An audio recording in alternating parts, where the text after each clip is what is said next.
This is Mrs. Palmer-Quay with the second video for Module 9. In this video, I'm going to talk about the VSEPR theory or the VSEPR theory. Molecular geometry recognizes that atoms are three-dimensional. Even though they're so small that we cannot see them, their three dimensions allow us to be three-dimensional as well. The molecular shape of any molecule will then affect its physical and chemical properties. To some extent, the boiling point or the melting point is determined by how a molecule is shaped, because there are attractions in between molecules that are dependent upon shapes. We can predict the molecular geometry, or this three-dimensional structure, from the Lewis structure, because it's the way that the electrons are in bonds or in lone pairs, or how many atoms are arranged around each other. These things all factor into what the molecule looks like in its own geometry. The VSEPR theory, or the valence shell electron repulsion theory, which most people just say as VSEPR, says that the way that electron pairs interact or repulse each other determines the molecule's shape. And we have electrons in bonded pairs that are causing the covalent bonds between molecules, but they also exist in lone pairs, and these lone pairs actually are more repulsive. They repulse the other electrons more than the ones that are in pairs, and you'll see that as we get through these various shapes. So the first shape I want to talk about is linear. In a linear molecular shape, the central atom has two main areas of shared electrons, and so these bonding pairs arrange themselves on opposite sides, and the lone pairs are symmetrical and don't really affect anything. So in carbon dioxide, carbon is our central atom, and we've got double bonds on either side between carbon and oxygen. When it comes to determining the molecular geometry, we don't really care whether they are single bonds or double bonds or triple bonds. They all kind of count the same. So in order to keep the electrons as far apart from each other as possible, we have this 180-degree difference between the bonded pairs and then these lone pairs that kind of stay out here on the far end. And those are linear molecules. So molecules with two main areas of shared electrons and symmetrical lone pair setups are linear. Trigonal, you can see the word tri or triangle in there, and this is formed when you have a central atom with three areas of shared electrons, and the bonding pairs want to be as far apart as possible, so they form an equilateral triangle, and so you get 120 degrees here in between each area of electron bonds. See, again, you can see how these lone pairs are sort of out symmetrical, not being able to repulse any direction more than another. So we've got a nice flat planar, a trigonal planar model. Sometimes you see the word planar in there for three bonding areas. With four areas of shared electrons, we have a tetrahedron. The tetrahedral shape, this pyramid shape, is one that becomes very important as we move on to more complicated structures. We can see here methane, CH4. Each of the atoms then are hydrogen atoms, and the bonds that are holding them, those electrons are as far apart as possible from each other. They all have bond angles of 109.5 degrees.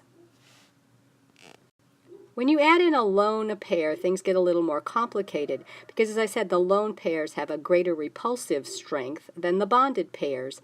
And so one lone pair at one point of that tetrahedron will push the bonded pairs closer together on the other three legs, creating a structure we call a trigonal pyramid.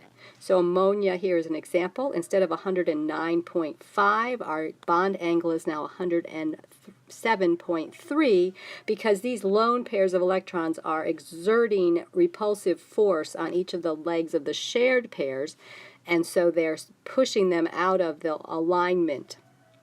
This picture down here on the far right is another way of showing that these lone pairs of electrons kind of can occupy more space, and they can exert more influence on the other electrons and then push them closer together. So you can see we've kind of got a pyramid shape going here on like little legs. It's like a little three-legged stool or something. If you have two lone pairs, they both will exert a repulsing force and form a molecule that we call a bent shape. Water is the best example of that. And so our lone pairs kind of are sticking out on one side and our bonded pairs on the other. And again, instead of that 109.5, if you had a tetrahedron, this bond angle ends up being 104.4 because of the repulsing happening between the lone pairs towards the bonded pairs. Two other shapes that you will learn about if you go on in chemistry that are not required for the test, but I just wanted to let you know about are the trigonal bipyramid and the octahedral. In a trigonal bipyramid, it's like you have an equilateral triangle. You've got three shared pairs and a linear molecule together so that you have 5 separate areas creating a three-sided pyramid or two three-sided pyramids that are connected together here as base to base.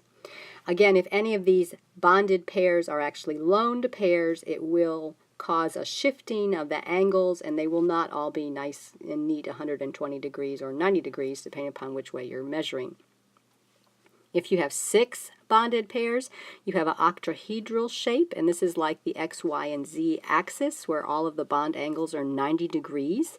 It's called octahedral because these are 4-sided pyramids putting base to base as opposed to 3-sided pyramids in the trigonal bipyramidal.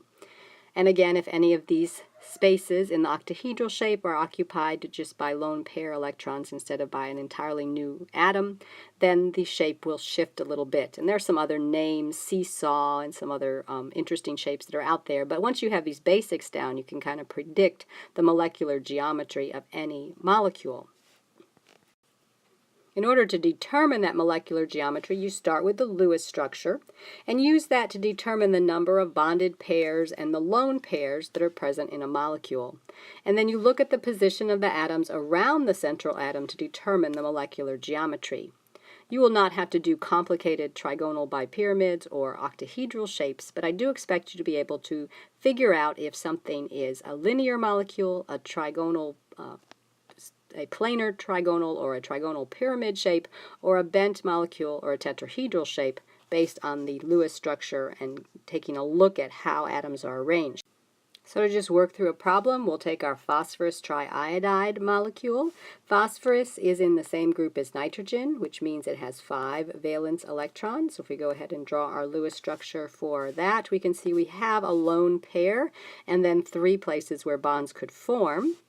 Iodine, or iodine, depending upon how you want to pronounce it, is in that halogen group, and so it will have 7 valence electrons, just like chlorine. We've worked with quite a lot, or bromine, fluorine.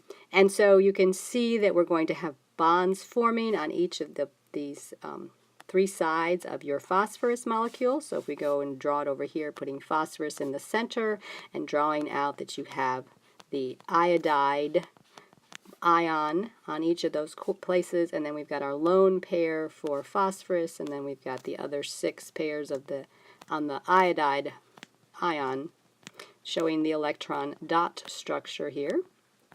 And then take a look at how those atoms are arranged. So we do have sort of 4 sites here, 1, 2, 3, 4, but one of those sites is a lone pair. So it's not going to be a pure tetrahedron, it's going to be that bent molecule. So those are kind of hard to draw, but it would be something like phosphorus, and then you kind of draw these legs coming out in different directions, the 2 lone pair electrons sitting up there on top, and then the iodide ion in each of those 3 places. So this would be a trigonal pyramid shape because of these lone pairs pushing those away from that nice equilateral angle, the trigonal pyramid, or the trigonal planar shape. This is the pyramid shape. So I expect you to be able to identify geometry, the simple geometry of these first few shapes based on drawing some Lewis structures. And that finishes this second video for this module.